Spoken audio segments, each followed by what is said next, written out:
Peace and welcome to the culture here on the Black Star Network. I'm your host, Faraji Muhammad. Today, folks, we got a lot to talk about. First and foremost, making history, how Governor Wes Moore and Lieutenant Governor Aruna Miller have now made history as they've been officially sworn in to be as Governor Wes Moore is Maryland's first Black governor. We'll talk to you about the latest details in this historic moment. Also, let's talk about the U.S. Conference of Mayors as they are convening for their winter session. We're going to be checking in with the mayor of Youngstown, Ohio, to give us the latest about what's happening in the conference and in his city. Also, later on, can we talk about Black Twitter and how it's being celebrated and the rise of Black Twitter on social media? We'll have that discussion. Also, we'll be checking in to discuss Sheila Jackson Lee's anti-white supremacy bill, and what does that mean and how will it impact Black folks in the country? So we got a lot to talk about, so stay with us. It's all happening on today's edition of The Culture right here on the Black Star Network. Let's go.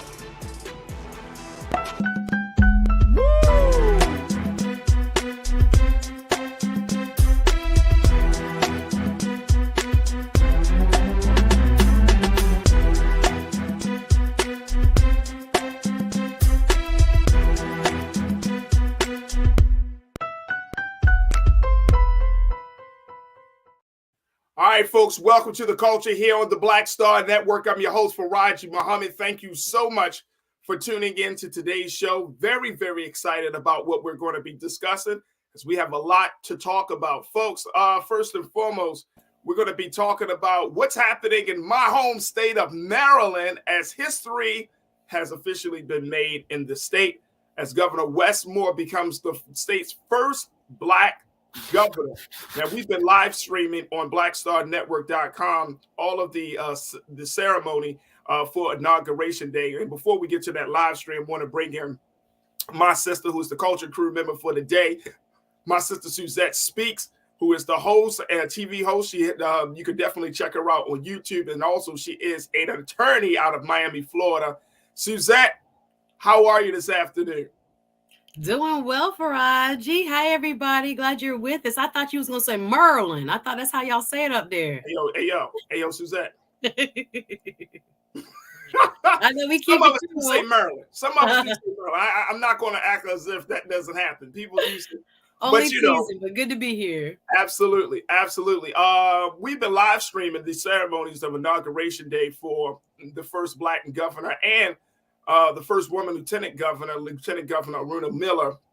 Very, very historic day. And we're going to just share with you just a little bit of what was said and a little bit of this activities and festivities there. But what do you make of this moment for the state of Maryland? Because it looks like, based on the history, the first Black governor was Governor Douglas Wilder of Virginia. The second Black governor was Governor Deval Patrick of Massachusetts. And now we have Governor Wes Moore of Maryland. It still seems like even in 2023, we're still first. And as historic as this day is somewhat like, wow, we still got a lot of work to do in this country. But what do you make of today? Well, first and foremost, I want to say congratulations to Brother Wes Moore. He is such an inspirational figure. He really is. He is an Army captain, fought in Afghanistan, a graduate of Johns Hopkins, just an esteemed person all around, wrote an autobiography called The Real Wes Moore that changed many lives. And I think, again, just seeing him step into this role is transformational. Although, as you've mentioned, Faraji, it is very difficult for Black candidates typically when they're running for statewide office. Things have not changed. It is very difficult. It's very expensive, I should say, to garner the votes needed, the support needed, first and foremost, to get on the ticket. And then to win a primary, it can be quite challenging. So he did that. He crossed the threshold. He beat his Republican counterpart 2-1. He got 89% of the vote of Baltimore. It says a lot, but I say we got to pray for him because there's a lot going on within the city when it comes to unemployment and other issues, crime, etc. There's more to Baltimore than that, of course. But again, he has a tall order stepping into this role. There we go. All right, there we go. Absolutely. Of course, Baltimore, near and dear my heart, my hometown. Been doing a lot of work in the city of Baltimore. One of the big things that some people may not know, Suzette, is the fact that in Baltimore, we always felt like we were a stepchild for the state of Maryland when it comes to state politics, right? It was like Baltimore was the black sheep of the state, right? We had the high crime rate.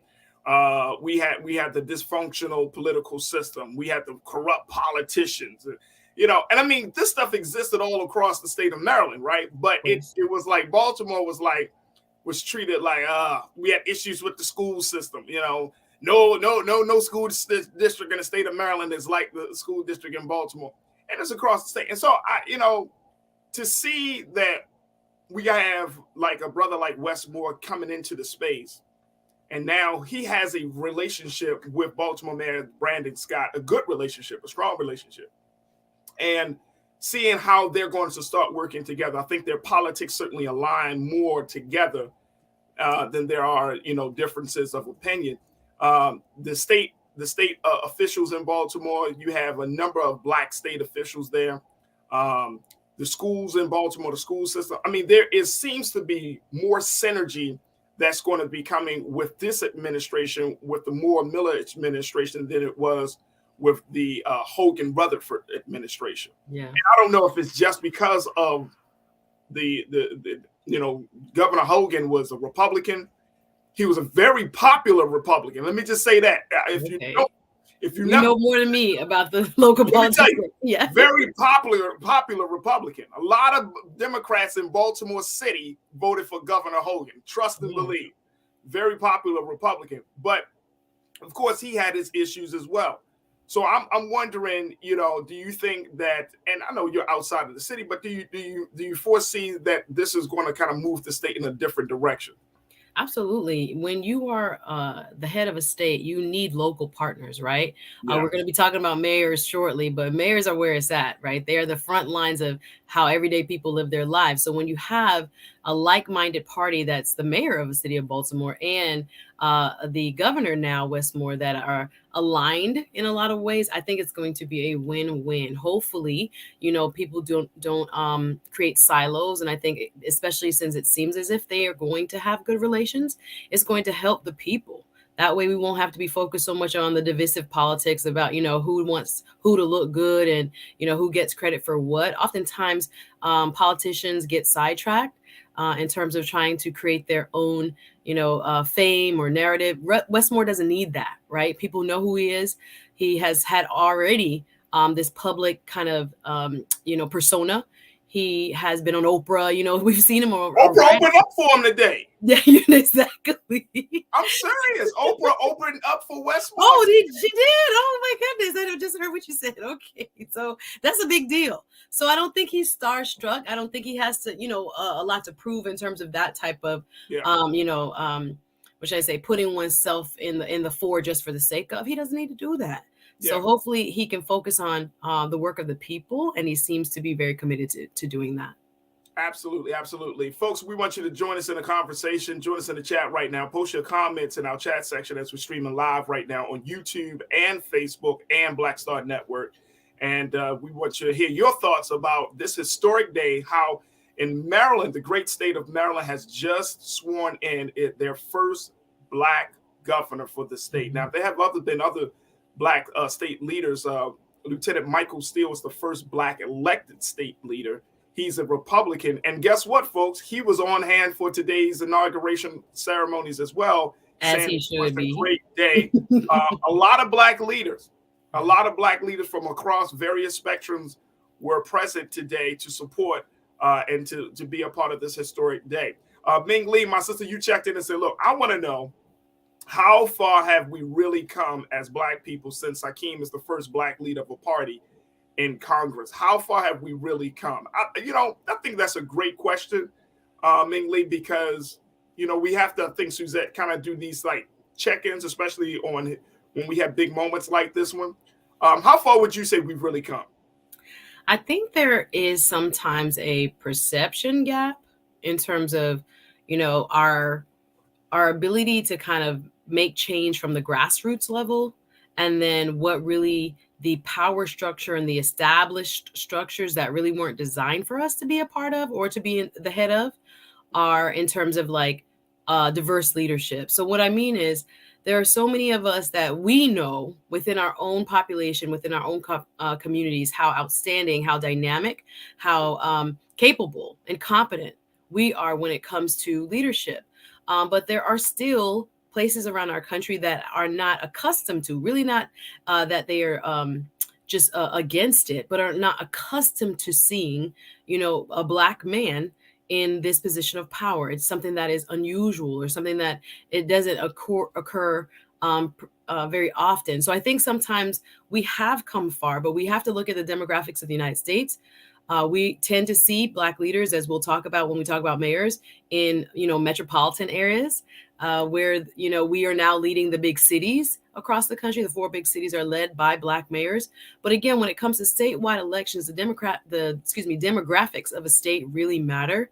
And again, we might be in pockets like I am in Miami, where I know outstanding local leaders, but we have a lot more ground to make up when it comes to convincing our fellow Americans across party lines, across racial and ethnic lines, and even economic lines when it comes to respecting and believing in a diverse leadership. Absolutely. Absolutely. All right, folks, we got to take a quick pause. When we come forward, we'll continue to talk about what has happened, the historic day of the state of Maryland, as the first Black governor, Governor Wes Moore, Lieutenant Governor Runa Miller, have been sworn in. It is Inauguration Day in the state, and we continue to talk about the impact of this historic moment. So stay with us. A lot to cover as we continue the conversation right here on The Culture on the Black Star Network.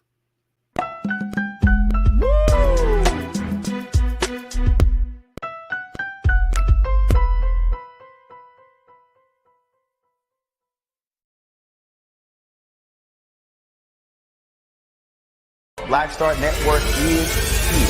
Oh, no punch! I'm real revolutionary right now.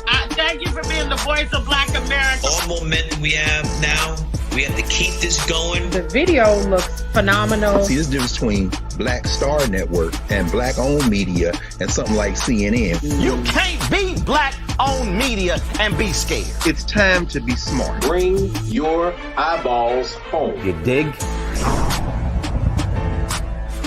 When you talk about blackness and what happens in Black culture, we're about covering these things that matter to us, speaking to our issues and concerns. This is a genuine people-powered movement. There's a lot of stuff that we're not getting. You get it, and you spread the word. We wish to plead our own cause.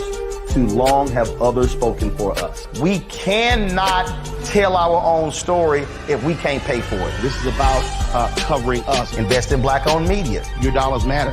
We don't have to keep asking them to cover our stuff. So please support us in what we do, folks. We want to hit 2,000 people, $50 this month, raise $100,000. We're behind 100,000, so we want to hit that. Y'all money makes this possible. Checks and money orders go to P.O. Box 57196, Washington, D.C. 20037-0196. The Cash App is $RM Unfiltered. PayPal is R Martin Unfiltered. Venmo is RM Unfiltered. Zelle is Roland at RolandSMartin.com.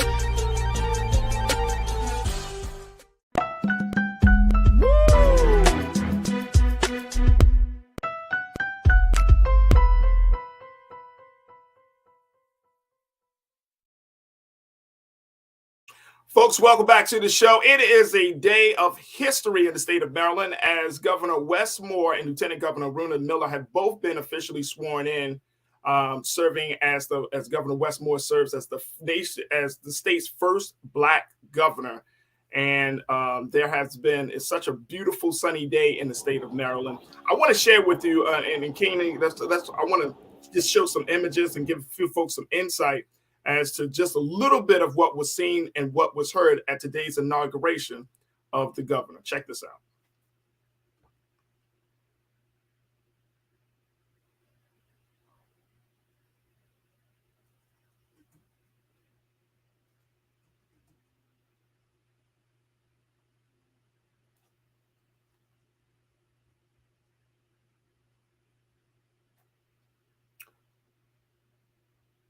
looks like we might just be, I know Keenan's going to be working on that audio.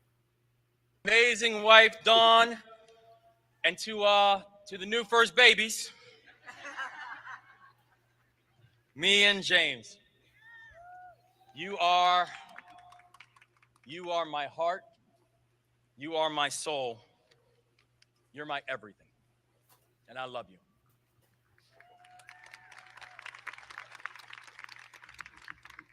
As we stand here today, looking out over Lawyers Mall, and you can see right there the memorial to Justice Thurgood Marshall. It's impossible not to think about our past and our path. We're blocks away from the Annapolis docks, where so many enslaved people arrived in this country against their will, and we are standing in front of a Capitol that was built by their hands. We have made uneven and unimaginable progress since then, and it is a history that has been created by generations of people whose own history was lost, stolen, or never recorded. But one thing we know is that right now we are standing here in our history, in our shared history, in our collective history, made by people who over the past 2 centuries, regardless of their origin story to this state, fought and built a state and a country that works for everybody. And there are 2 people who are here today who embody that spirit, who are sitting right here next to me. 2 extraordinary women named Hema and Joy.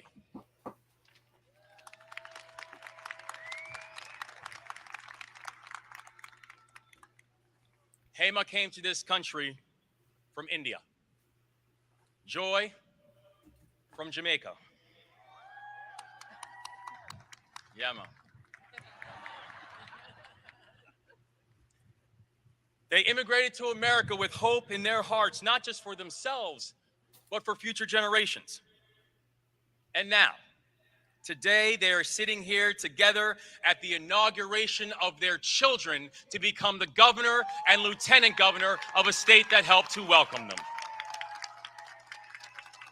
Please stand up. Please stand up so everybody can see you both.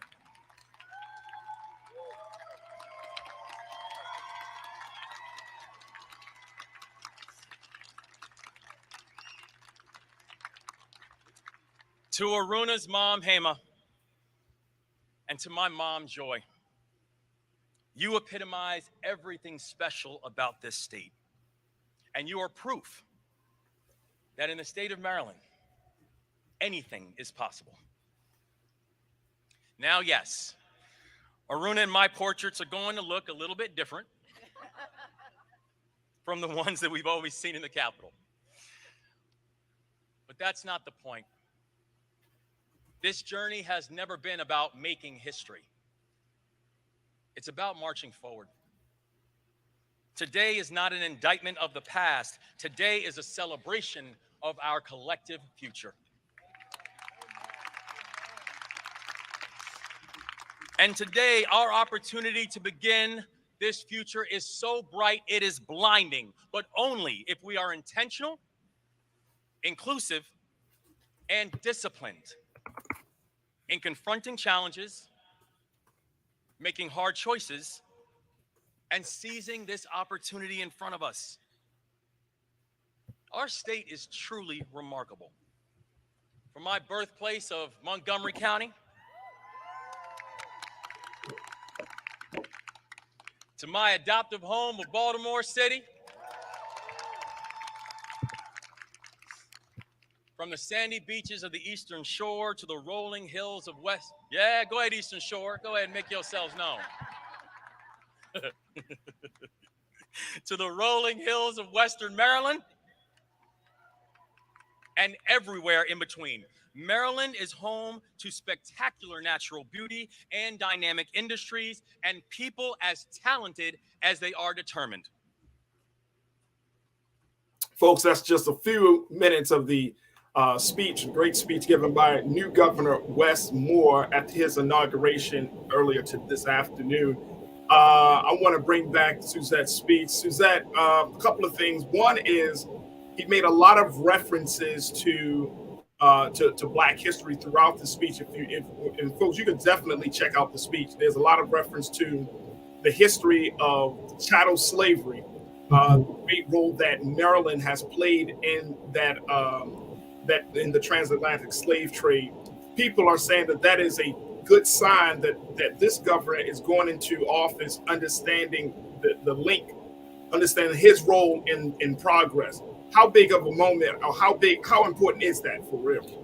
Huge, because I think it takes leaders like him to be able to be comfortable with speaking about the past in a way such that it is a teachable moment and not one that is speaking of retribution or any type of division. I think, again, that's why he's so transformational when it comes to his very presence. Him having the beautiful family that was just shown. His wife, Dawn, happens to be an African-American woman, 2 beautiful children, seemingly giving us the kind of imagery, is nostalgia towards Barack Obama and what we saw with his family. I think those type of, strong figures help us in those type of discussions. And I'm glad that he's not afraid to bring it up and to speak about it with confidence and with sincerity, so that it makes others more comfortable in speaking about the past as well. Well, it doesn't hurt either that he recognizes that his adopted home is Baltimore City. Yes. And so he's very, very familiar with the struggles that Black people have had in that city, the institutional racism, the systemic disenfranchisement that continues to hold Black folks back in the city of Baltimore. So I'm happy that he can at least speak to that, where a lot of elected officials on a state level, they hear about it, they may take a brush with it, but he can speak directly to that. So I'm hopeful that that some of his policies and just his overall engagement with city leaders is going to help to alleviate some of the pain and pressure that those things have put on the people. Another part is this: he mentioned the mothers, of course, his mother, Joy. I had an opportunity to talk to her and in an interview, Suzette. She wrote a book about raising Wes and some of the things that she's learned from that parenthood journey. And very, very beautiful woman. I really enjoyed the conversation with Miss Joy. He talked about Aruna's mother. I mean, this is like big shout out to my mom. Yes. Yeah. And I was like, okay, that's a nice little touch there to add to the conversation, because we just don't see that too much, especially coming from the elected leaders. I mean, of course, the family side, but this is a very different. It just has a different feel to me. Okay. I think it was beautiful. I think, shout out to the American story that he shared about, his mom being from Jamaica, represent the diaspora in the building. There's a Black experience that's shared by many who come from other nations throughout the Caribbean, South America, whose skin also is melanated and who I would call it are grafted in. Thank God. I feel the same way personally into the struggle here. And I'm glad that he is very aware of the price that was paid so that he could be doing what he is currently doing. I'm glad that he has that sense of awareness. There's that deep history that he seems to carry with him. Mom made sacrifices. His father died when he was 3 years old.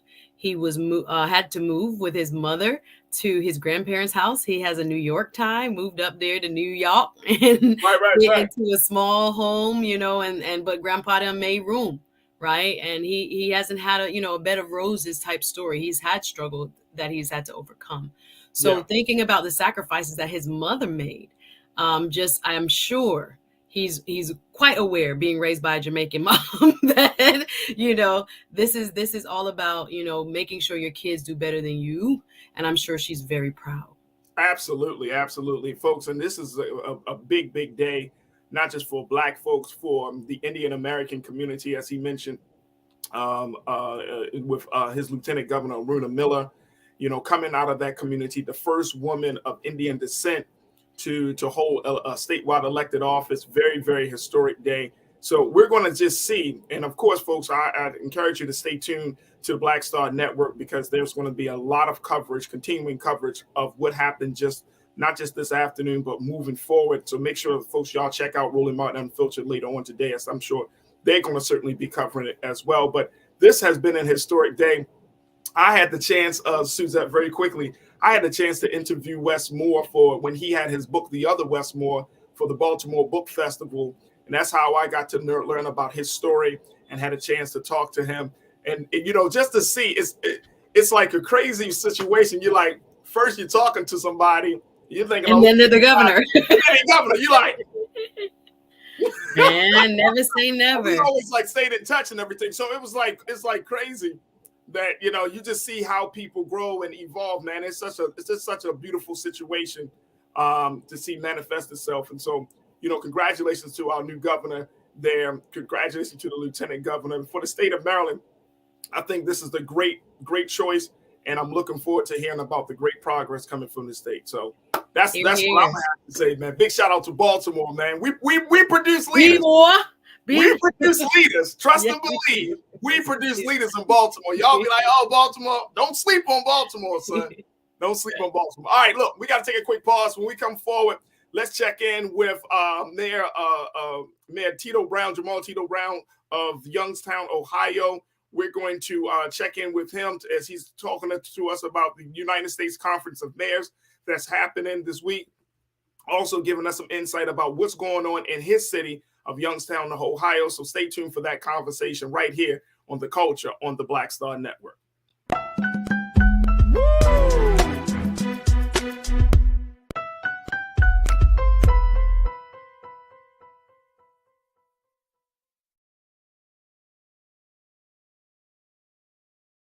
Hatred on the streets, a horrific scene, a white nationalist rally that descended into deadly violence.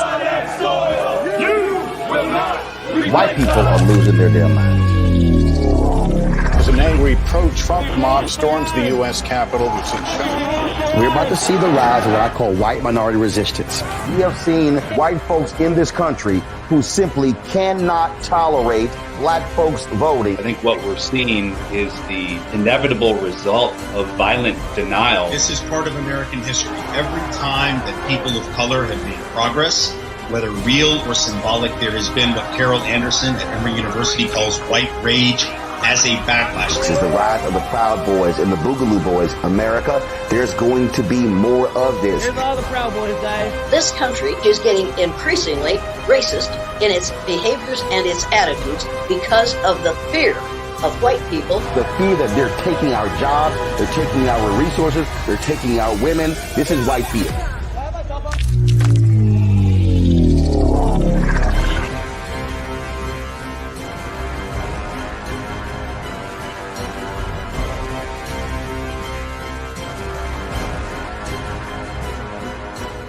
Black Star Network is here.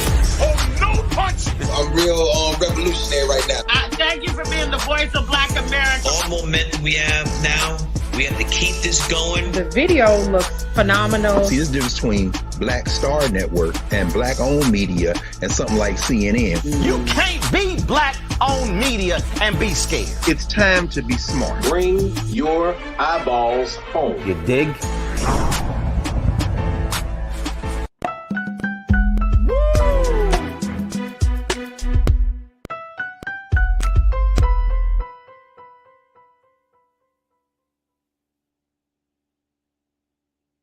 Folks, welcome back to the show. All right, now we're going to switch gears from talking about statewide issues to talking about local issues. We want to discuss the winter session of the United States Conference of Mayors. And this is the session, folks, where mayors from across the city, across the country convene to discuss ways that they can, and ways and best practices for them to take their cities to the next level. Now, here on The Culture, we have done our due justice of making sure that we introduce you to mayors and to city leaders that you may not be familiar with, but these are Black leaders who are doing the great work of being on the ground, connecting with constituents, providing those necessary services, and most importantly, keeping the conversations going about everything in dispelling racial injustice and social inequity that we continue to talk about and seeing and continue to see in cities across this country. So I'm very, very excited to have a conversation with our very special guest. He serves as the mayor of the city of Youngstown, Ohio, and we're happy to have here on The Culture right here on the Black Star Network, Mayor Jamal Tito Brown. Mayor Brown, good afternoon, sir. How are you? Good afternoon, sir. How are you doing today? I'm good. I'm good. I don't know if you have a light on. If you can put another light on, I want to make sure we see your face. Hey, I'm kissed by the sun. I need a little more light in here. I didn't realize. We're gonna get you set up, brother, because I want to make sure we see you. A little bit of a shadow. Yeah, we're gonna get that set up. We can find another. As our beloved mayor get himself together. Yeah. I want you to see the full picture. I don't want you to get half the picture. We'll come back. Or all right, we're gonna get our minute set up. Let's give him a minute to get set up, and I want to bring back into the frame my sister Suzette Speaks, TV host and attorney. And as we talk to Mayor Tito Brown, but Suzette, when we're talking about mayors, of course, we talked about the governor's role, but the mayor's role is absolutely important. And, we've had continued conversations, and I really do appreciate the fact that the United States Conference of Mayors reach out to us when they have these, their meetings throughout the year to introduce us and for me to introduce to our watchers some of the city elected officials from cities all across this country, because mayors, they don't get enough praise about the work that they do. We hear about mayors when they make crazy ass decisions. We hear about mayors when national politics come up, but we don't necessarily talk to them to understand their mindset, to understand what keeps them going. And I think that's the important part of having these conversations. Absolutely. I think that while we were talking about the lack of representation when it comes to statewide office and when it comes to governors here in the United States, there's a different kind of trend when it comes to mayors. Right now, the top 4 cities, the largest cities in our country, are led by African-American mayors, and that includes Chicago. Lori Lightfoot, shout out to her. She has a tough re-election battle coming up. Mayor Eric Adams of New York City. We also have Sylvester Turner of Houston, and I'm missing one, Karen Bass from the great city of Los Angeles. Yes. So looking at where sometimes we don't think we have enough diversity I was researching the difference in terms of populations and where mayors are located. There's a high percentage of Black mayors when it comes to cities with 40,000 people or more, so highly urban cities. So we've made progress, and I was going to ask our guest when he comes back about that progress, because as of 2017, about 50+% of metropolitan areas with 40,000 people or more were led by Black people. Now, the number has decreased since that survey, 2017, 2018. So I want to talk about that. I think I read it was about 40% now. So we want to make sure we're paying attention to these trends, because we have made some serious progress when it has come to leading big cities. So we want to maintain that into the future. Absolutely. And I'm glad that you pointed that out, Suzette, because there are about 85% of us in this country who live in metropolitan areas. Like 85% of this country's population are in your, major and in smaller cities, are in a metro area. Coast to coast, basically. Coast to coast, right? Coast to coast, right? So that speaks volumes about where America is and how much power and influence mayors actually have. And I'm not talking about, we could talk about Youngstown versus Chicago, but the point is that, when you go from city to city, and I've always said this, Suzette, I've traveled across the country in different places, and it's unfortunate. And I don't know if anybody else sees this, but you unfortunately know the areas of any city where Black folks reside and where white people reside. Unfortunate to see, what we consider to be the hood and what's not the hood. And, when you after you have done enough traveling and you can kind of see that level of division, it brings up so many questions about, everything from systemic racism to whether the slowness of our progress, is it really a conspiracy or is it something else that's at play, right? And that's the hard part about this. That is really the hard part, when you come face to face with the reality that regardless of where you may be, you might be in cities with budgets over, millions of dollars. Some cities have budgets of $1 billion. When you see that, and then you still see the level of economic disparity, social inequality, when you see that these cities are still plagued by a deep impact of poverty, it's just it's heartbreaking. It's heartbreaking, and I see that from city to city. I'm like, whether you go to Miami, Los Angeles, Baltimore, New York, you're gonna see, unfortunately, Black folks struggling, and it's like, man, when can we get out of this rut that we're in? Yeah, no, a wise man once said, the marathon continues, rest in peace, Nipsey. Like, when we think about it, that's why we have to be so conscious about the rollbacks that are happening when it comes to voting rights, when it comes to various legislation that we see taking its time in our halls of power. We have come far.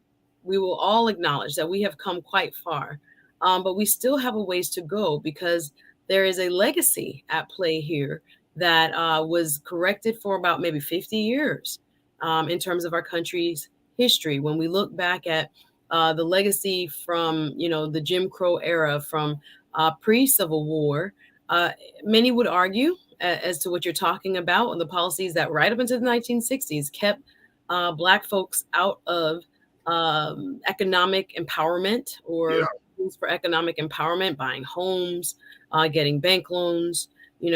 Predatory practices were being used by the government. So it is eye-opening, to say the least, that unfortunately, we still have pockets across our country that remind us of this legacy and how much more we have to go when it comes to creating policy and holding our policymakers to account when it comes to, where funding is being allocated, what governors versus mayors are doing in terms of funding distribution. I mean, we're looking at, the water crisis in Birmingham. We're looking at all these issues that I'm like, is this really happening still? Where we are fighting for local resources for predominantly Black areas in our country. It is sad. But there are people that are fighting alongside us. Allies have been vocal. It's not just Black voices that are being raised against these disparities, but we know we have a lot more work to do. Absolutely. Let me see. I think we do have our Mayor Tito Brown back with us. Mr. Mayor. Okay, that's better. Here we go, Mr. Mayor. How you feeling today, sir? We got him. No audio. Yeah, we got him in. We can see you. We can hear you, Mr. Mayor. We can see you, Mr. Mayor. But can you hear us? Man. All right, we're going to try to do this. Let's do this. Let's take a quick break, Suzette. Mm-hmm. And folks, when we get back, hopefully we can get the audio connected to Mayor Jamal Tito Brown of Youngstown, Ohio. Folks, stick around. We're going to have a great conversation with our beloved mayor to talk to us about the U.S. Conference of Mayors winter session that's going to be happening in Washington, D.C. this week, as well as what's going on in the city of Youngstown and so much more. So stay with us. That conversation will happen next here on The Culture, right here on the Black Star Network.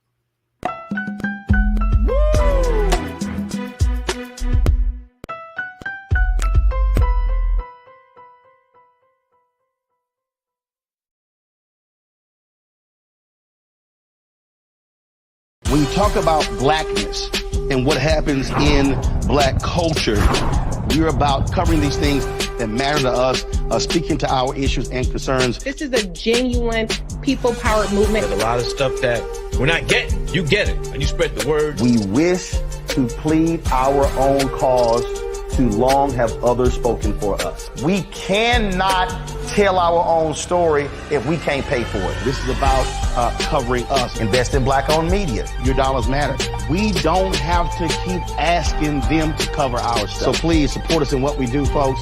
We want to hit 2,000 people, $50 this month, raise $100,000. We're behind 100,000, so we want to hit that. Y'all money makes this possible. Checks and money orders go to P.O. Box 57196, Washington, D.C. 20037-0196. The Cash App is $RM Unfiltered. PayPal is R Martin Unfiltered. Venmo is RM Unfiltered. Zelle is roland@rolandsmartin.com. Black Star Network is here. Oh, no punch! I'm real revolutionary right now. Thank you for being the voice of Black America. All momentum we have now, we have to keep this going. The video looks phenomenal. See, there's a difference between Black Star Network and black-owned media and something like CNN. You can't be black-owned media and be scared. It's time to be smart. Bring your eyeballs home. You dig? Hatred on the streets, a horrific scene, a white nationalist rally that descended into deadly violence. White people are losing their damn minds. As an angry pro-Trump mob storms the U.S. Capitol, we're about to see the rise of what I call white minority resistance. We have seen white folks in this country who simply cannot tolerate black folks voting. I think what we're seeing is the inevitable result of violent denial. This is part of American history. Every time that people of color have made progress, whether real or symbolic, there has been what Carol Anderson at Emory University calls white rage as a backlash. This is the rise of the Proud Boys and the Boogaloo Boys. America, there's going to be more of this. Here's all the Proud Boys, guys. This country is getting increasingly racist in its behaviors and its attitudes because of the fear of white people. The fear that they're taking our jobs, they're taking our resources, they're taking our women. This is white fear.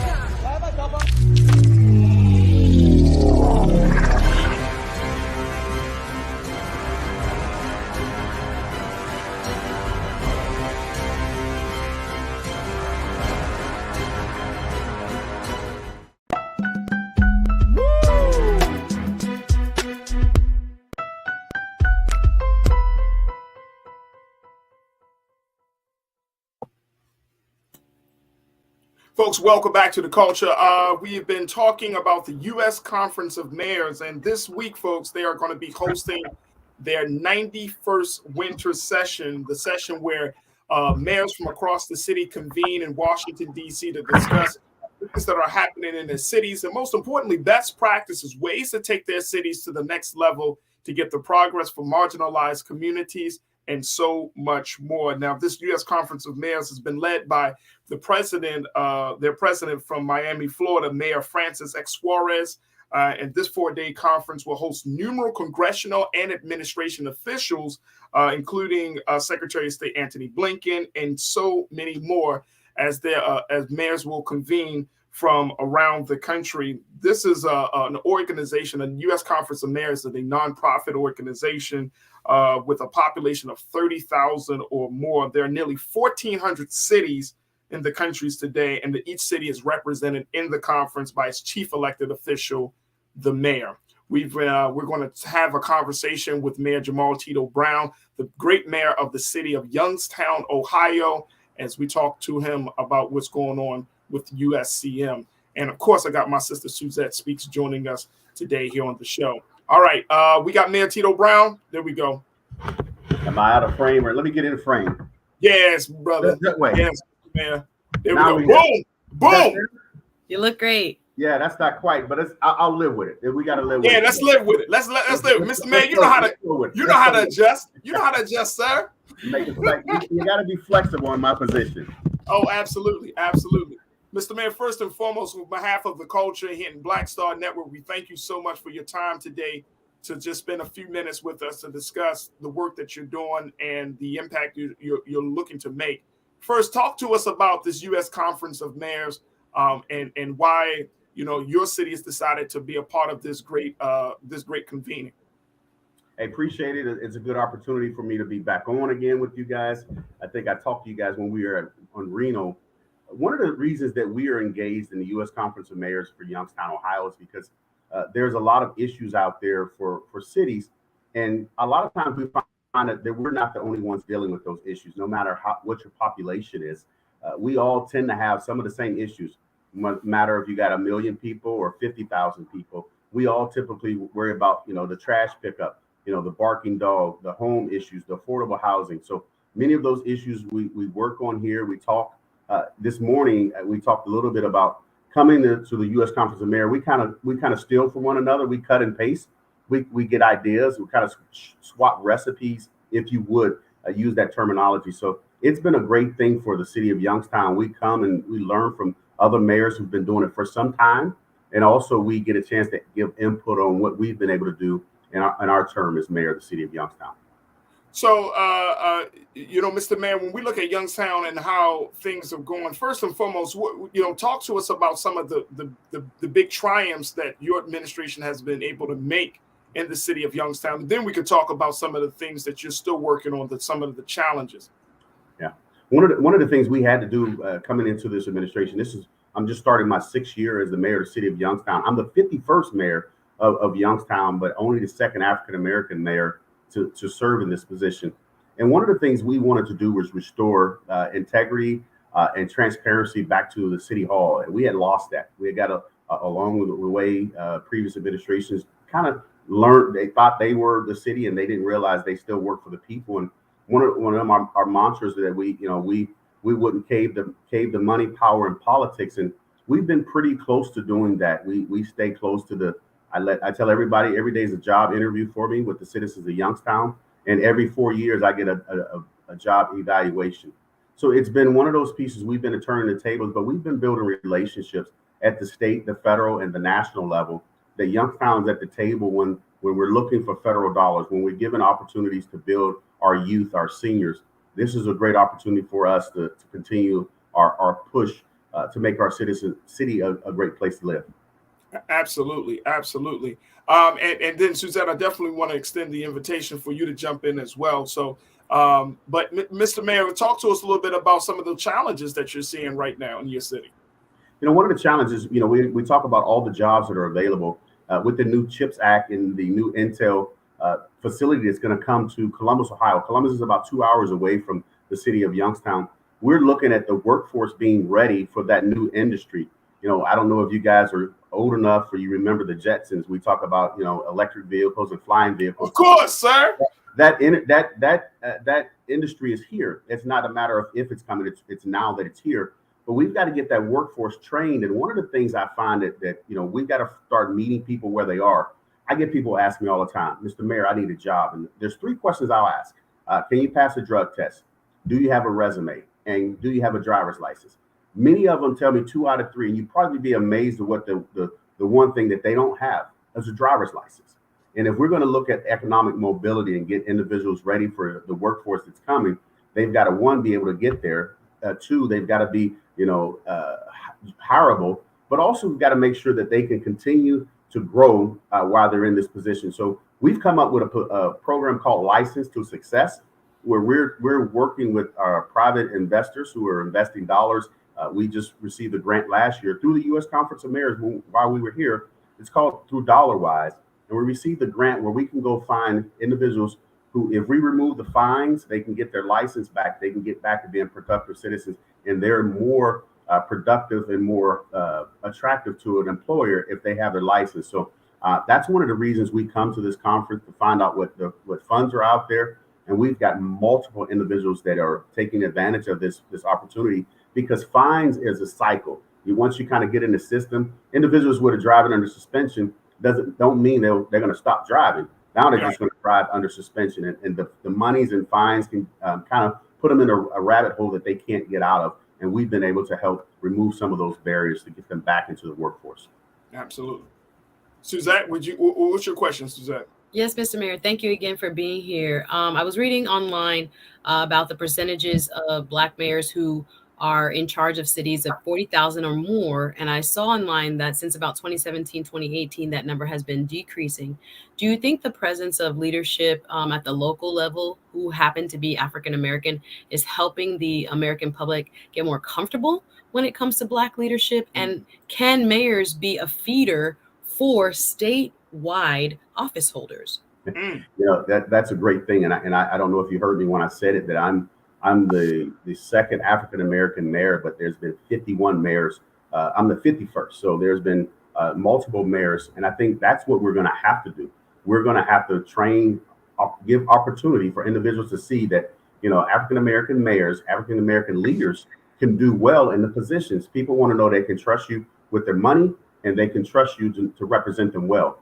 And that's what we've got to do for me, for the next generation. I say that I'm not going to be doing this all my life. I don't plan on being mayor until the day I die. I want to come off the field, and I want to come off and help the next generation. I'll help coach them and get them ready for the game, or I'll just go in the stand and become a fan.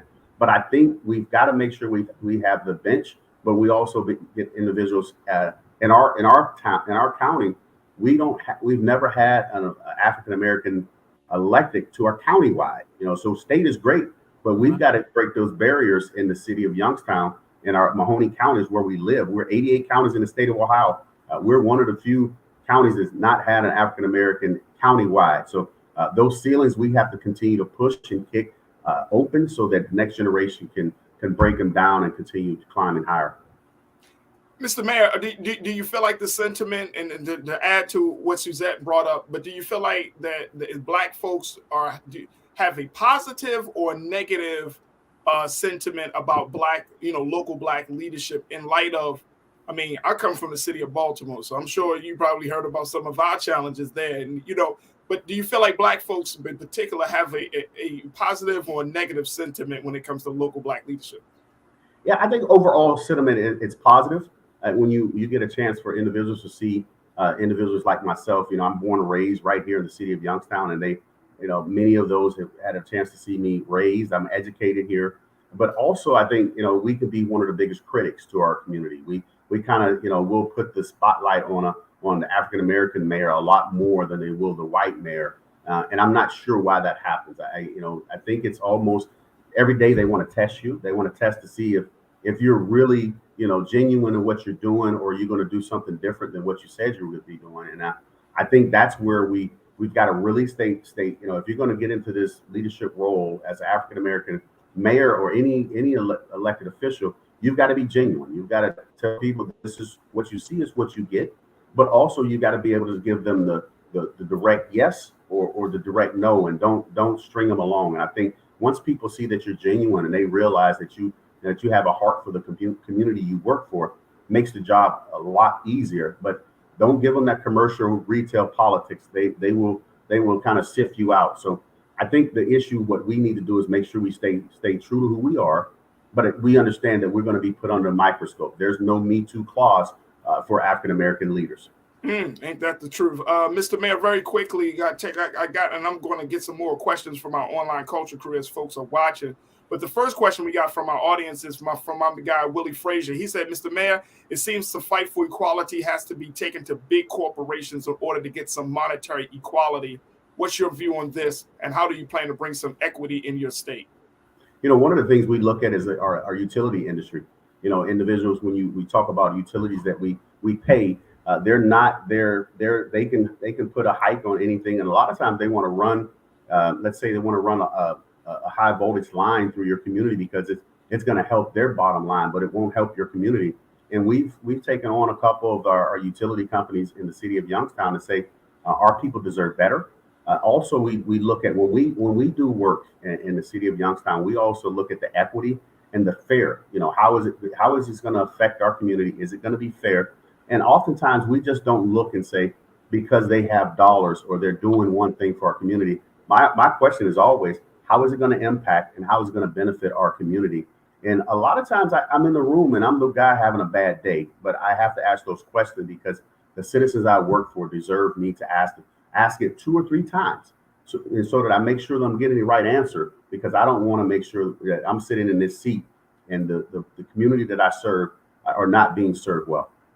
Absolutely. Look, Mr. Mayor, we're going to take a quick pause. When we come forward, we'll continue the conversation with you. We're going to continue the conversation with Suzette, and folks continue to post your questions in the chat as we check in with Mayor Jamal Tito Brown of the great city of Youngstown, Ohio. Stay with us. A lot more conversation right here on The Culture on the Black Star Network.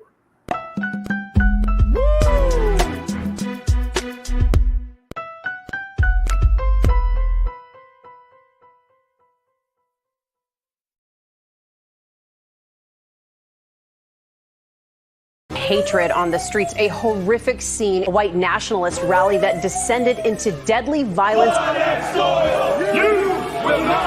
White people are losing their damn minds. As an angry pro-Trump mob storms the U.S. Capitol, we've seen We're about to see the rise of what I call white minority resistance. We have seen white folks in this country who simply cannot tolerate black folks voting. I think what we're seeing is the inevitable result of violent denial. This is part of American history. Every time that people of color have made progress, whether real or symbolic, there has been what Carol Anderson at Emory University calls white rage as a backlash. This is the rise of the Proud Boys and the Boogaloo Boys. America, there's going to be more of this. Here's all the Proud Boys, guys. This country is getting increasingly racist in its behaviors and its attitudes because of the fear of white people. The fear that they're taking our jobs, they're taking our resources, they're taking our women. This is white fear.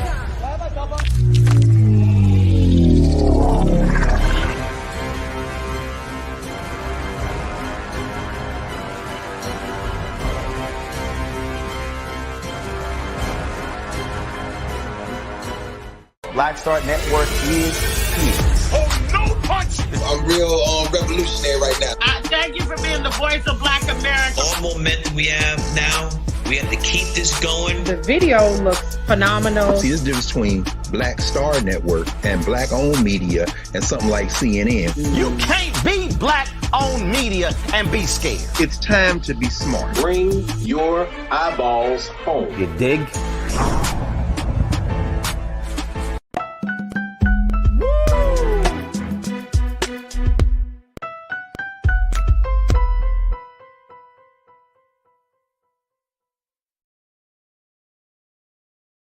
Folks, welcome back. We've been talking to the mayor of Youngstown, Ohio, Mayor Jamal Tito Brown, as he is talking to us about some of the work of the United States Conference of Mayors and their winter session that is happening this week in Washington, D.C.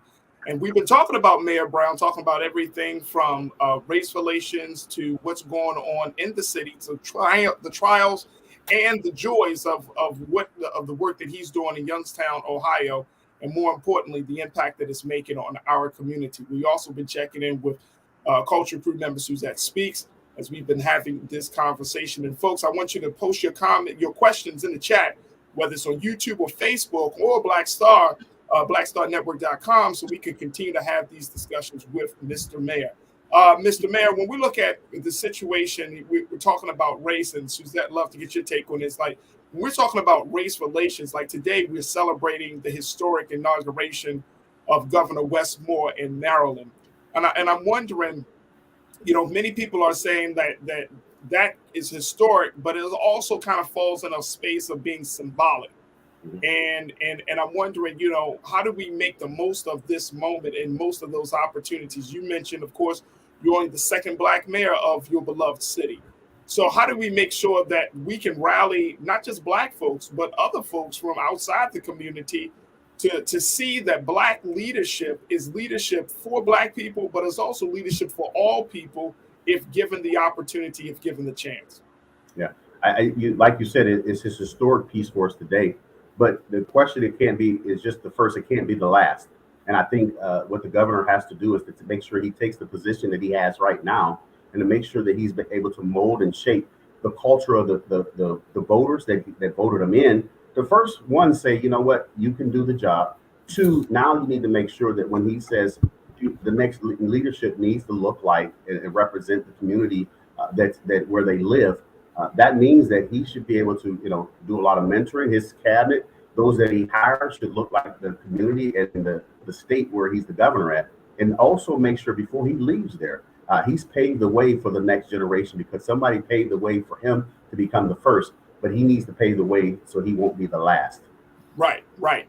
Now, when we look at the race relation piece, like our Congresswoman Sheila Jackson Lee, who's put up this new anti-white supremacy bill, she's put forth to Congress, which helps to kind of crack down on hate crimes.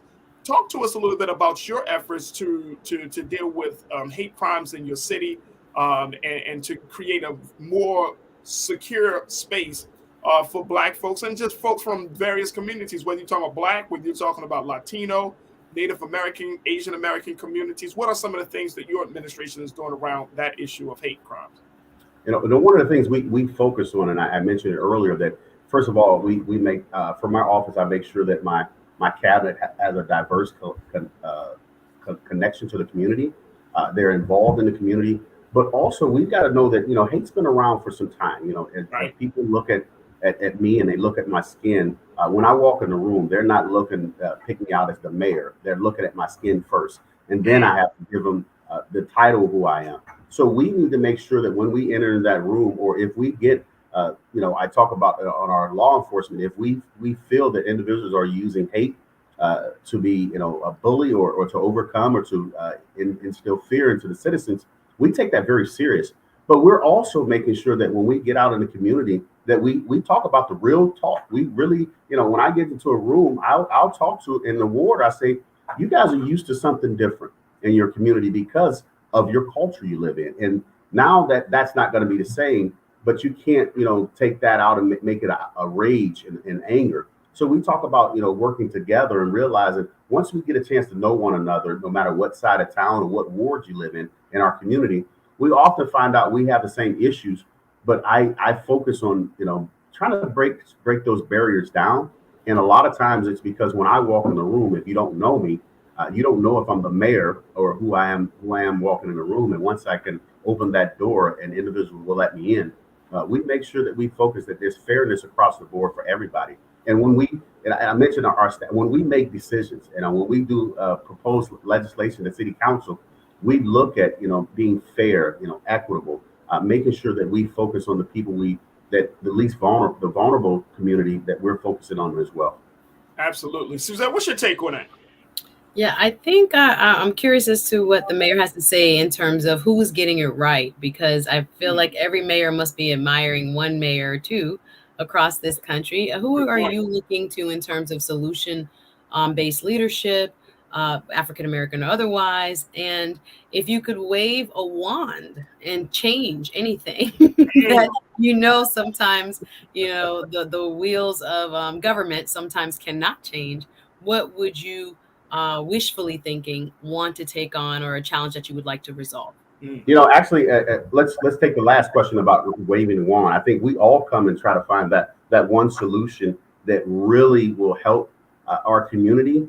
But when I look at mayors across the nation, I look at them that can really, they go from cradle to career, where they're being able to educate their community, not just about the history that people are talking about, but the history that we're living through. I heard you guys mention about, living through for me, my family was raised in the South. My mother remembers the Freedom Riders. So I look at mayors who can really take on that initiative. We talk about different mayors who focus on, when we looked at like rules and regulations that were put in place in the past about housing, and now they're coming to really harm the African American and minority community when they talk about there's LLCs out there. They're private corporations that are coming in and buying up communities and raising the rate or the rent or selling or flipping the homes for 4 times as much as it's worth. I look at Mayor's LeVar Stoney. We were just in a conversation with him about what they're doing in Richmond and how it's affecting his people. That's gentrification, but also it's, we talk about what's affordable. So if I had a magic wand, I would really want to focus on education, housing, but also the one piece we're missing, I don't know if we've had a chance to really dive into, is the mental health of our community. We can look at a lot of the anger and bitterness that's happening across our nation. It's focused on mental health and a lack of mental health education. Absolutely. Mr. Mayor, we got a question from our online culture crew members. McCole checked in and said, Question for Mayor Brown. Some people tend not to vote in local elections, mayor, city attorney, etc. What do you believe needs to be done to increase voting in local elections, especially, Mr. Mayor, as we're having a national conversation about voting rights, protecting voting rights? The president has gone on record to say earlier this week for Dr. King's Day, he went to Ebenezer Baptist Church and said, yeah, I did not make, he didn't come through on the promise to get the voting rights bill passed and to make sure it gets the type of support that it needed to get. So on a local level, what does that look like to make sure that folks can feel like they can come out to vote, and more importantly, that right can be protected? I think that educating our voters to realize that there's no off season. If you want to be a true champion of electing individuals or voting for individuals, there's no off season. Many individuals want to go and vote for the president or the governor, but when it gets down to your county and your council and your mayor, we kind of fall off. We don't realize that's important. But I think it's the reverse. I think you should make sure that in your local elections, you should be voting more often than not, because you'll see, the council member, you'll see the mayor. Not too often you might run into the governor. Very rarely will you see your congressman or your senator. And who can say, how many times have any of us run into the president at the barbershop? So there's no off season. Individuals must be out there voting every time. And I think the more we vote and we can be consistent, they respect your vote. When they know that you're not going to vote and you're only voting on the presidentials or the governors, then they can count on you not coming out. The less we vote, the more we water down our power to vote. And I can tell you that this is actually my third time running for mayor. The first time I ran for mayor, I lost by 142 votes. And I'm here to tell you that every vote counts. And that was only 2 to 3 more precincts that I need, 2 voters per precinct. And I'll be honest with you, I found everybody that said, oh, I'm going to go and vote for you. I'm going to vote for you. I said, you didn't do it? No, I got time, right? I said, time has run out, and they didn't vote. And if I would have had 2 per precinct, I would have turned that race around and won by 500. So every vote counts, and there's no off season in voting. Wow. Hey, Suzette, when you hear a story like that, you really do think to yourself like, damn, every vote does actually count. You only lost by 142 votes. Yeah, this would be my 3rd term as mayor. I'm working on my 2nd term. However, the first time I missed by 142 votes. We were outspent 3-1. But I made sure my basis of working campaigns is going door to door, meeting people, and really giving them a chance to understand that if I hear your needs and I can help you, we will help you. Wow. That's a powerful story right there, ain't it, Suzette? Absolutely. I mean, if you were alive during the Florida recount, you know how close elections can be. I was sick during the Florida recount. We know every vote counts here. Yeah. I had heart palpitations for weeks at a time. I didn't know what it was. I didn't know what hanging it was. chads and all that. That was my political blood running through me, not realizing it was boiling. Yes, imagine. Sir, I agree with you on so many of the points that you just made, and I wanted to ask you to emphasize for our viewers why the mayor might actually have more influence over your day-to-day life than the president. I think sometimes, we hear the saying, all politics is local. However, I don't know if as an electorate, the body, the people, we understand the impact of local government. While we are always seeing the president and others on television, how much more local government affects their lives. Yeah, you know what? I always tell people that the mayor in the state of Ohio, we're the only elected official that our responsibility is the day-to-day operation of the city. We've got to make sure the fire, police, health, garbage. We even, whether entertainment, we're responsible for those things. So when I tell people that you have a great influence on what happens in your community is being engaged and knowing what your mayor's doing. But for me, we look at when we talk about housing, they're not looking for the governor to help housing. They're looking at the mayor. If you look at, crime and safety in your community, they're not asking the governor or the president. They're looking at the mayor. So you've got to, and I define mayor in 5 words. And I learned this from coming to the conference. 5 words describe what a mayor, that's our job as mayor. Find a problem, solve it. So no matter how big or how small the problem is, when Ms. Johnson calls, for me, it may seem really small when she calls my office, But to her, it's the biggest thing in front of her, and she can't see past it unless I try to help her. And a lot of times people say, I can't believe that they called you, Mayor, for that issue. I say, who else would they call? If I don't have the answer, my job as the mayor to find somebody who can get them an answer or get them some resolution to their situation. And I want to, you know, I'm glad that Suzette posed that question because it leads me to this final question, and we got a few seconds left with you, Mr. Mayor. But, you know, when we look at politicians like celebrities, when we look at politicians like rock stars, right? The type of leadership that you're describing is more servant leadership. It's more grassroots. It's more, look, I work for you versus y'all work for me. You know, how important is that in terms of, you know, Black folks really producing leaders and getting leaders from the next generation for the next generation? How important is that philosophy? You know, I tell you, people can't forget where they came from, first of all. And as an elected official, please, we can't ever forget who we are. Now, it gets great. You know, people say, how do you like it being mayor? I've been doing this, working on my 6 years as mayor. I've never had a Groundhog Day. No day's the same. Every day's different. It's very exciting, but you can't lose focus on why you went in there. And I'll tell people, don't come into the office looking to take anything away when you leave. Come in with nothing, leave with nothing, but leave a lot more than you came and giving it to the community. So those are some things, you know, it does have its, and at home, it's hard for me to go to the grocery store without individuals stopping me. It's hard for me to go to the barbershop without somebody snuggling up to me and wanting to know what I heard last night on, you know, this is what I need. So you take that with you, and individuals say, I imagine that gets tiring. But then one day when you run into someone and they'll tell you, you know what, I called your office and you helped me, and that meant so much to me. So every time maybe you'll get a couple pushbacks, you'll run into that one person who you stop to talk to, and you could have just said, hey, ma'am, I'm busy, I gotta go. I always stop and talk. You know, you typically want to know their name and where they live. That gives me a good, you know, indication of their citizens of the community, and it helps you continue doing your job. Absolutely. Mayor Jamal Tito Brown, it's certainly a pleasure. We thank you for your time this afternoon as you speak on the U.S. Conference of Mayors winter session and the great work that you're doing in Youngstown, Ohio. What information you want to put out there for our national audience, Mr. Mayor? You know, one of the things I always say, you know, if you want to get involved at being an elected official, you know, you don't have to be elected to get involved. Start volunteering, get engaged in your community.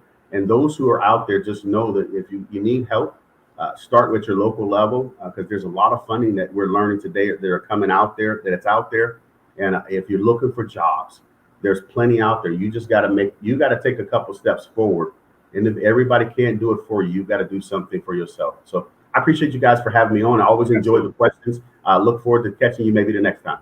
Absolutely. Mayor Tito Brown for checking in here on The Culture. Thank you, Mr. Mayor. We truly appreciate you, sir. Keep up the great work.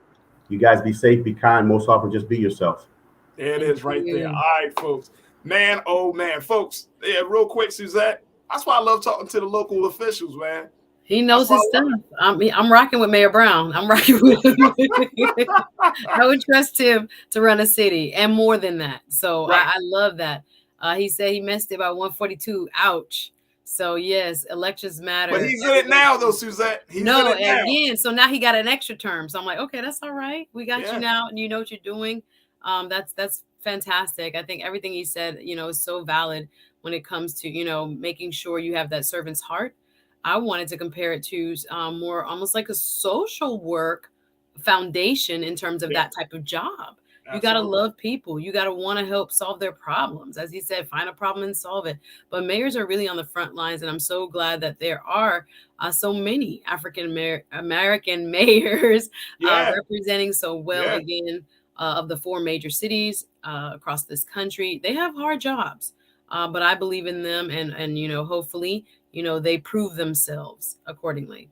Absolutely. Look, we got to take a quick pause. When we come forward, let's continue the conversation. Let's talk about that bill that Congresswoman Sheila Jackson Lee has put out there about anti-white supremacy bill dealing with hate crimes and so much more. Stay with us. The discussion continues right here on The Culture on the Black Star Network.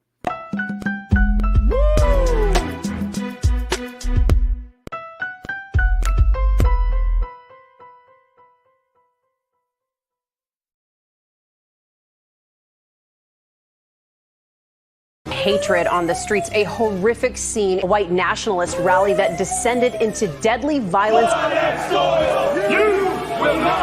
White people are losing their damn minds. As an angry pro-Trump mob storms the U.S. Capitol, We're about to see the rise of what I call white minority resistance. We have seen white folks in this country who simply cannot tolerate black folks voting. I think what we're seeing is the inevitable result of violent denial. This is part of American history. Every time that people of color have made progress, whether real or symbolic, there has been what Carol Anderson at Emory University calls white rage as a backlash. This is the rise of the Proud Boys and the Boogaloo Boys. America, there's going to be more of this. Here's all the Proud Boys, guys. This country is getting increasingly racist in its behaviors and its attitudes because of the fear of white people. The fear that they're taking our jobs, they're taking our resources, they're taking our women. This is white fear.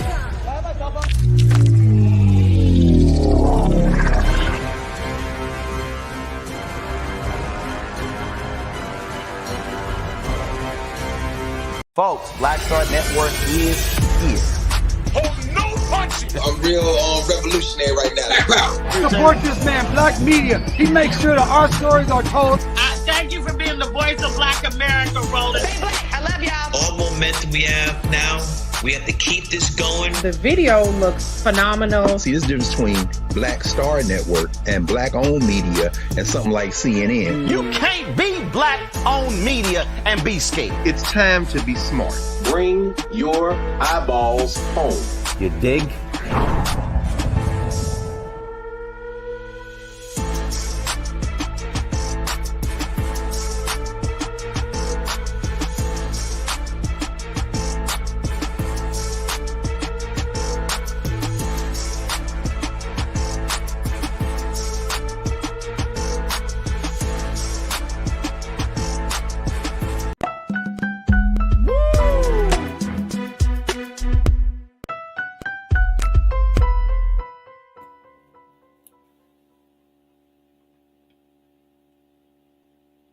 All right, folks, it's now time for us to have a different conversation about white supremacy and how one representative in Congress is doing her part to make sure that we must never forget the disastrous and destructive impact of the philosophy. We're talking about Texas Representative Sheila Jackson Lee.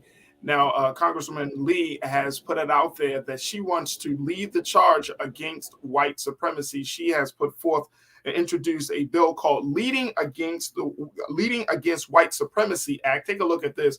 This is the report from the Root, folks, about the bill.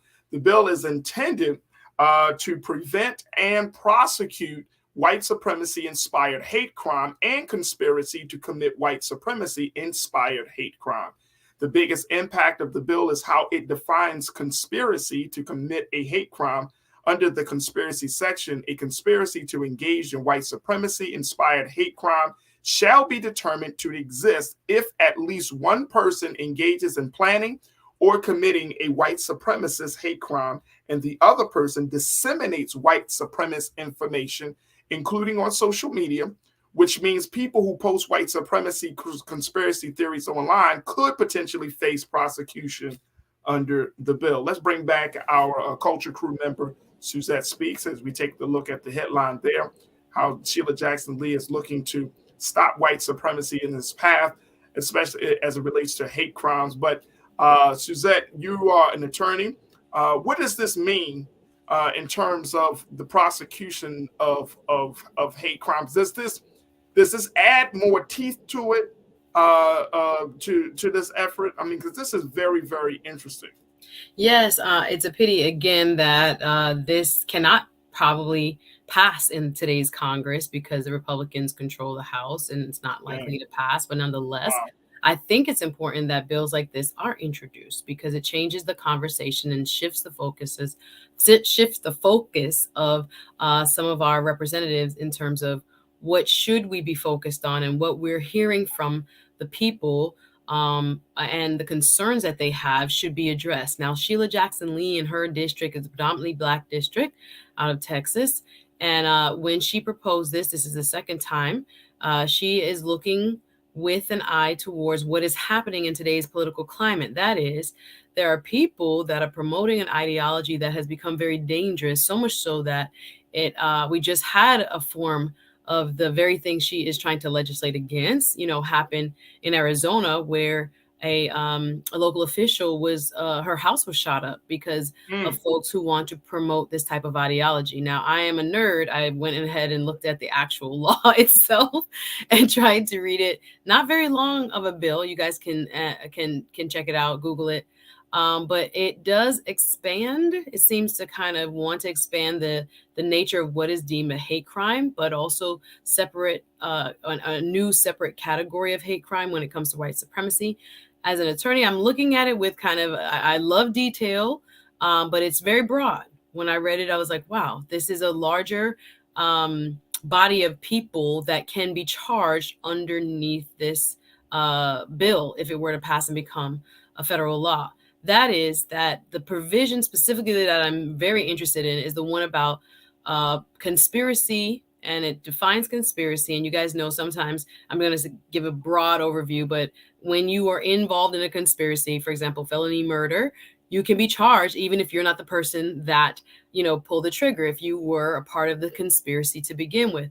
In this case, her law makes anyone who has disseminated such materials as defined as white supremacy online, on social media, in spaces, and the language of the bill, I'm just summarizing here, in spaces where they know that folks who are prone to radicalization can be found. Those people who disseminate this type of material can be charged in terms of the conspiracy. So it is very broad, because I was like, how far can this go? I'm glad she has brought this to the fore.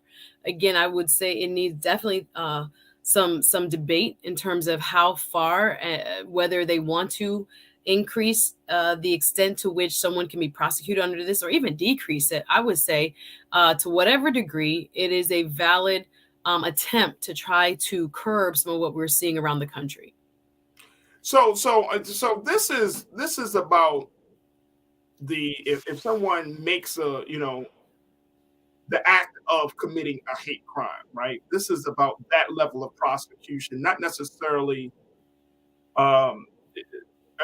Based on my understanding, this is not a bill about the philosophy of white supremacy itself, though. It would be a crime inspired by white supremacy. Right. So it's taking us like back to like, okay, what was the motivation for the crime? Right. Then if it finds that the motivation for the crime was coming out of a white supremacist, ideology, then it moves forward. So this is revolutionary in that space, because it's not just looking at the crime in it of itself. It's like, let's go back and see, okay, what was the motivation? And I think, the only reason I'm bringing that up, Suzette, is because I want people to understand the clarity of it, because there's always been laws on the books about hate crimes. We know that.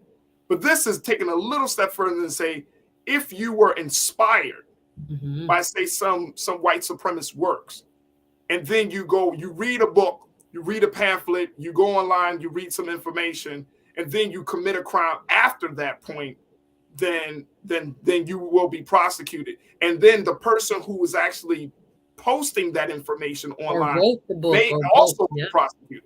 Possibly so. Yeah, that's why I say it's very broad. The way I'm reading it, again, it's open to interpretation. I'm sure the authors can explain more than me, but just reading it on the congressional website there, I was like, wow, this is a very expansive law. So there's going to be some challenge. I'm going to say it in terms of, just for argument's sake, what others who believe in, again, our far-reaching First Amendment, freedom of speech. They're going to say even hate speech is protected speech. There are going to be people that say, if it's in furtherance of a crime, however, that will distinguish the use of this type of speech. But yeah, like I said, it's a very broad law, because it can capture in it not only the person committing the crime, but anyone who inspired them through materials. And it talks about social media included. It uses the word social media in the bill, as well as other printed material or any other disseminated material. The persons who authored that can also be prosecuted under this law. What I find, again, is that it is good to use the word white supremacy because in other hate crime laws, that's not mentioned. And I think it kind of brings, the gravity of this specific type of mens rea mindset, intention, because again, these type of laws are hard to also prosecute because you have to try to show evidence that says the person is thinking a certain way and is being motivated a certain way. Again, you can use the emails, you can use text message, you can find a way to do it. Prosecutors have done it. So, but defining it by, that broad term, again, in the bill itself, I don't see how it just uses the word white supremacy. There are a couple of examples that are given there, but it's broad. That's my only interpretation of what I'm seeing so far. It's very broad. So I don't know if, this as a bill, it can always be tweaked. It's not a law at this time, but right. I think the purpose of it, I am definitely 100% behind understanding that type of behavior sometimes, has been swept under the rug. And she is trying to, and again, just based on the reading of this bill, single it out to say, no, this is also a type of hate speech that should be outlawed, or an act, I should say, that should increase the penalty that anyone who commits a crime, receives if this is their motivation. So, I mean, this is, again, going back to the way you describe it, because I agree with you wholeheartedly. Very broad, very wide ranging. It can actually impact not just the perpetrator of the crime. It can also impact, if you go on I'm thinking like if you go on a platform like a Reddit or some platform like that where hate crimes or that level of racist speech is used, that they can be held liable as well. So those social media platforms, and this is the big push I see happening, Suzette, that you're now going to have these social media platforms, whether it's like a Parler or Reddit or some of these other smaller ones, or even the big ones, Twitter, Facebook, where they're going to have to be called to the table or called to the carpet to even say, why did you allow this information to be published on your platform? Like there's going to possibly, I don't know, maybe I'm thinking too far down the road. No, I'm looking forward. I wish I had sent to you. Here it is. Let me put the link in the back chat. Okay. But yeah, as I read it, and we can put it up because I want to be sure I'm quoting correctly. This is interesting. So that what I see there is it talks about it could involve two or more persons as it defines conspiracy. Right. A conspiracy to engage in white supremacy inspired hate crime shall be determined to exist between two or more people engaged in the planning, development, preparation, or perpetration of a white supremacy inspired hate crime, or between two or more people who are engaged in the planning, development, preparation, or perpetration. And this is, I'm going to go to B, part BI, was published on social media platform or by other means of publication with the likelihood that it would be viewed by persons who are predisposed to engaging in any action in furtherance of white supremacy inspired hate crime and who are susceptible to be encouraged to engage in actions in further. I think that's so broad, personally. So right. Where does it stop? It doesn't necessarily implicate the platform that carries it. Okay. I don't know. Again, there are so many questions I have after reading it. I was like, ooh, I would like to add this one. Right. And I mean, look, like you say, a bill is a draft, right? It's a bill. It's still being tweaked. So, there's still a lot of ground to cover, but it's the idea of putting it out there, because now it gets to this domino effect where you start to say, okay, I remember the movie. Y'all remember the movie Minority Report with Tom Cruise? This is probably it's an oldie but a goodie. It's an oldie but goodie, right? A lot of people, I think, we all kind of checked it out. But remember that the agency that he worked for was called Pre-Crime. Yes. So they would arrest people. This is crazy. This always stuck out in my mind, Suzette, where they would pretty much arrest people for even thinking of doing the crime before they actually commit the crime. Like they would stop the crime before it happens. Yeah. And so I'm thinking, like, damn, like that's what popped in my head when I read the information. I was like, so now we're going into the intention, like you mentioned, the intention of a person based upon, and that opens the door Right. Like if you consume information about consume information of a certain ideology that could potentially influence your thinking and your behavior and your overall actions. Yeah. That you could be prosecuted. That you could be. Yeah, it's very serious. And again, I think that's her point. One of her intentions behind writing it is to make it a deterrent. She's trying to say, think twice before you disseminate any type of like literally think twice. Yes, because white supremacy ideology is not one, according to this bill, that we want to promote here in the United States. But again, I would tweak it. That's just me personally. Again, those who drafted it, I'm sure can come speak in terms of their own intent. But I do understand what she's trying to do, which is just to call out this specific type of mentality when it comes to performance or perpetration of a hate crime. I understand what she's trying to do, and there are many ways to do it, whether it's through this bill or others. But I applaud Congresswoman Jackson Lee for trying to at least bring it to the fore so that her colleagues can pay attention and maybe, whether it's this bill or another bill, try to address some of what we're seeing across our country. Absolutely. This is fascinating to say the least, Suzette. And I'm really interested to see. I mean, again, you're right, and I think you're on point. This thing is not going to pass with considering the power of the Republicans in the House at this point. But that's why we're having this conversation, because I think if more people understood that now we're talking about getting to the root of a situation, right? Like, and that's the important part about this. When we're talking about white supremacy is often presented to us as this monster living in the hillsides of America, and that comes down and just like touches people and acts, when in fact each one of us are always vulnerable to learning, and it doesn't have to be white supremacy, but any type of hate material, that we're all vulnerable to be exposed to hate material that can eventually influence us to carry out some crime rooted in that material that we just took in. And I think that speaks volumes. That speaks volumes about where we are in this country, that we do have to get to the root of it. And if this bill doesn't, quote unquote, put social media platforms on the stand, I think we're getting closer and closer to that point where we're going to have to start looking at, hey, Facebook, hey, Twitter, hey, YouTube, hey, Parler, hey, Reddit, all these platforms. We're going to have to say, you know what? If you allow this to happen, then this is going to be the consequences of that action. Just to add on, yes, if it comes to someone committing a crime, right, after ingesting it, then they will be implicated, and it's something that they're going to have to really consider going forward.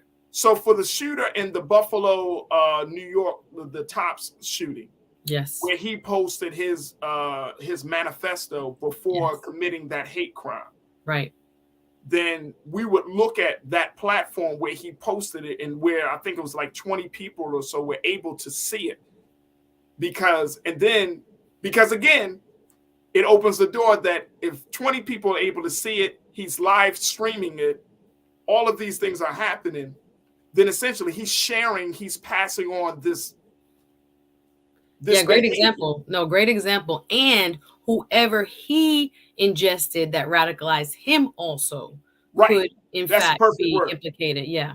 That's a perfect word. So he's passing on that level of radicalization to the next person.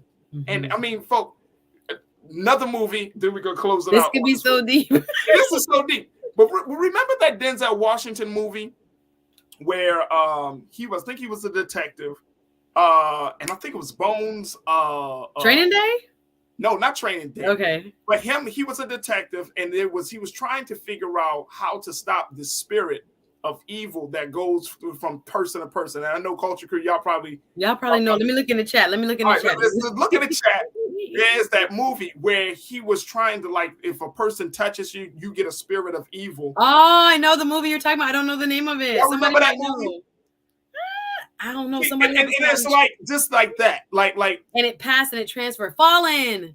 There it is. Good job. Fallen. Big shout out to Keenan for that one. Fallen.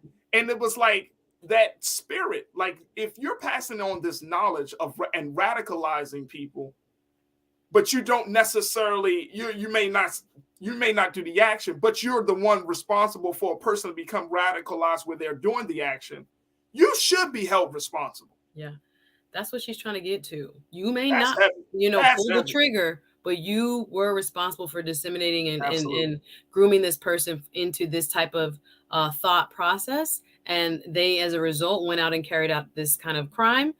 She wants to attach extra penalty to that by law. So I understand exactly what she's trying to do. Very, very heavy. We're going to keep our eyes on that. Folks, look, we got to take another pause. When we come forward, let's talk about Black Twitter. And I'm going to share with you how Black Twitter is being celebrated. And it continues to be one of the most influential components of one of the most influential communities on social media. Stay with us. That conversation is up next here on The Culture on the Black Star Network.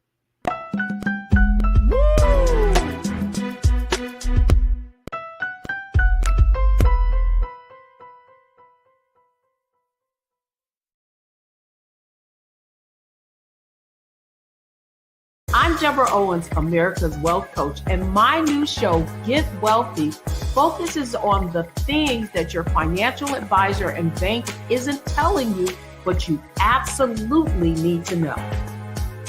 So watch Get Wealthy on the Black Star Network.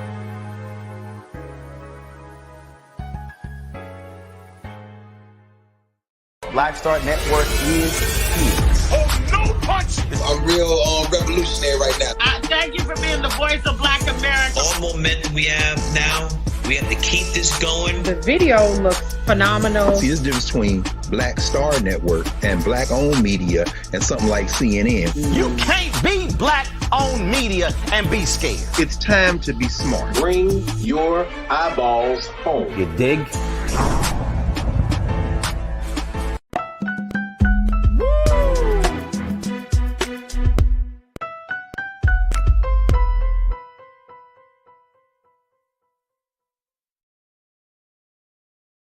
All right, folks, welcome back to the show. Okay, for our final conversation for this afternoon, we want to talk about Black Twitter. Now, Black Twitter, if you're not familiar with social media, Black Twitter is that community on Twitter where, when Black issues come up, when any major issues come up, Black folks take the conversation about the event to a whole new space and level. And Suzette, how active are you on Twitter, Suzette?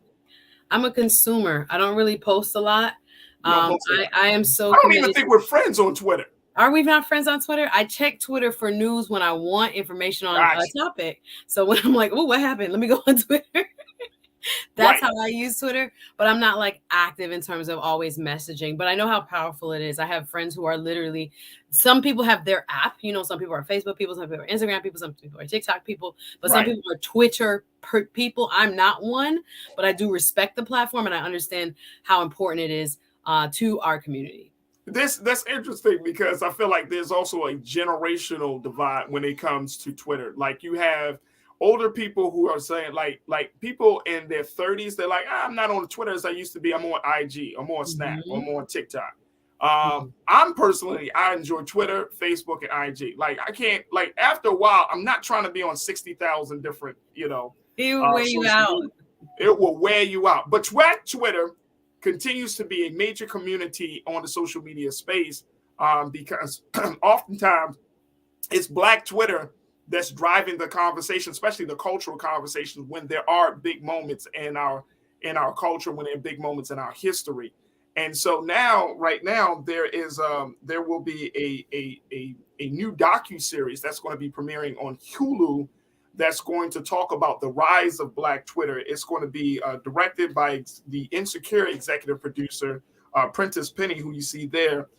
It's going to be a 3-part docuseries for Hulu, and it's based on Jason Parham's story for Wired, A People's History of Black Twitter. Now, take a look at what was reported here as we look at this 3-part series. It says that based on Jason Parham's story for Wired, People's History of Black Twitter, the project follows the rise, the movements, the voices, and the memes that made Black Twitter an influential and dominant force in nearly every aspect of American political and cultural life. According to Princess Penny, he said, "For those who know me, you know how much love, respect, fear, and admiration I have for Black Twitter. So I can't be more excited and scared to a doc about the culture. Just remember, I'm doing this in love." That's what he tweeted out. Now, here's the second part of that. In Parham's piece, he details how Black Twitter began in September 2009 with a fun hashtag. In no time, it became abundantly clear that we were all out there just waiting for the right moment to bring us together on the platform.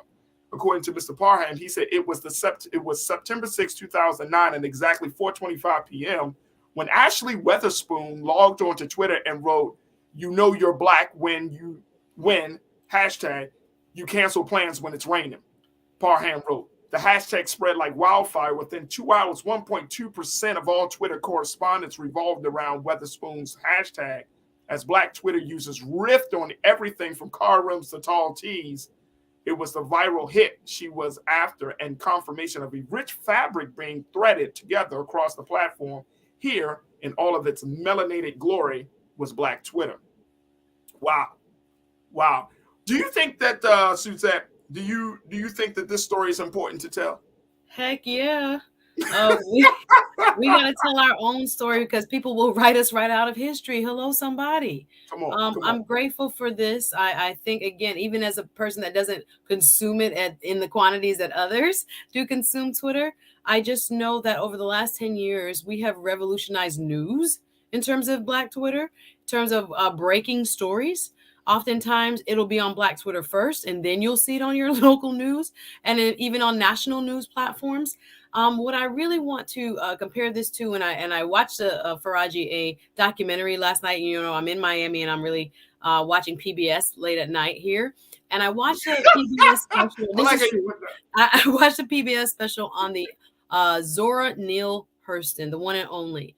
And her story really reminded me, as I was reading this story and preparing for today, about how much she took pride in writing her own story, even when people in the academy wanted to kind of make her seem like she wasn't worthy of the way she wrote and the dialect she used and the voices that she gave life to and wanted to expose our country to. She still kept her own voice. And I think that is true about Black Twitter. I think, for whatever, other people do on this platform, we have maintained our own voice. We have like almost this inside baseball, inside conversations that people are getting access to that is rather, fluid, organic, enjoyable, hilarious at times.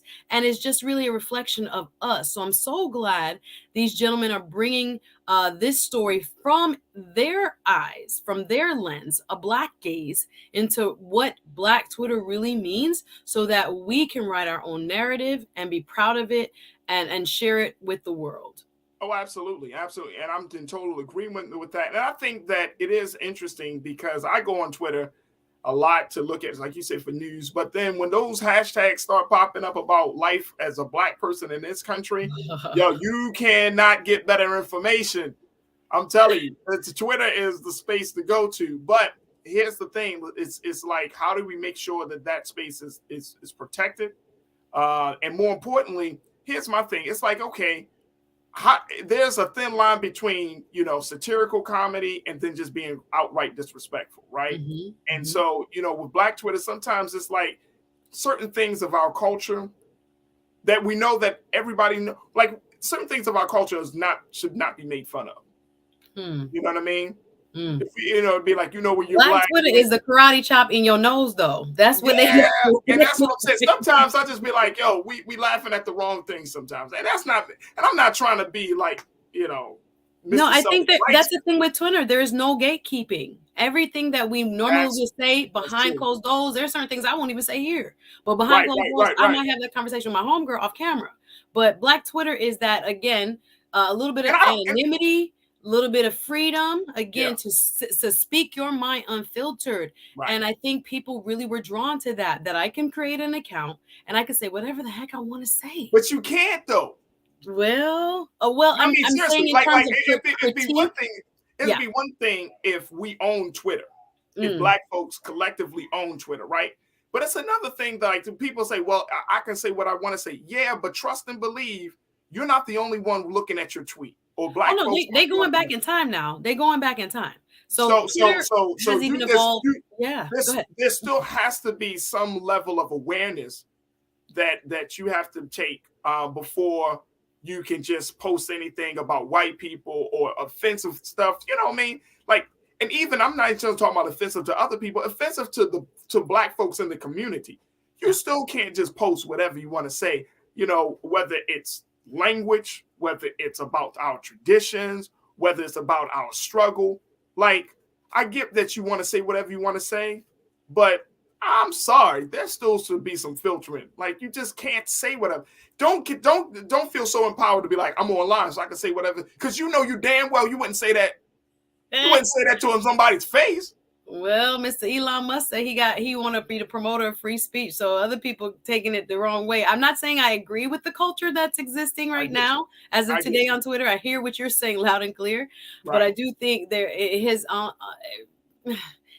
free speech again is a double-edged sword, and so there are people who want to say things just to, you know, provoke, and then there's a beautiful side of Black Twitter that has allowed us to find community and to be real with one another, know that we're not alone, and kind of walk in solidarity with one another on key issues. So there is always good mixed with a little bad as well. But I'm glad they're doing the documentary. Me too. It should be very interesting. And big shout out to Princess Penny and Jason Parham for highlighting that part of the community. All right, folks, that's going to do it for us. Suzette, my sister, it's always a pleasure to check in with you. Yes. Make sure y'all check out her YouTube space, Suzette Speaks, and her show. Make sure you subscribe to Suzette Speaks. There you go, right there, folks. Hey, winning. She's doing a great work of continuing the conversations. And, you know, all that she's doing here, she continues to do it on her space. So make sure y'all subscribe to Suzette Speaks. Suzette, thank you so much. God willing, we'll reconnect next week. Thank you, Culture Crew. And thank you to everyone watching. Appreciate you. Appreciate you. All right, folks, that's going to do it for us today. I thank each and every one of you. Make sure y'all do your due diligence. Go check us out at blackstarnetwork.com. And make sure that you support Black media like never before. We need your support, financial support. We need your support in sharing the content. We need your support to let people know that Black media is here to stay. So make sure you go to blackstarnetwork.com. Follow us on all social media at Black Star Network. And while you're also on social media, make sure you follow me, Faraji Muhammad, at The Real Faraji on IG and Faraji on Twitter. All right, folks, stay tuned. Up next is RMU, Roland Martin Unfiltered. Checking out my big brother Roland and his fantastic panel as they continue to cover the conversation and the coverage of the history-making day in Maryland and so much more. So stay tuned for that. As always, never be afraid to challenge what's wrong. Stand for what's right while being yourself in the process. God willing, we'll talk tomorrow for another exciting edition of The Culture right here on the Black Star Network. Peace.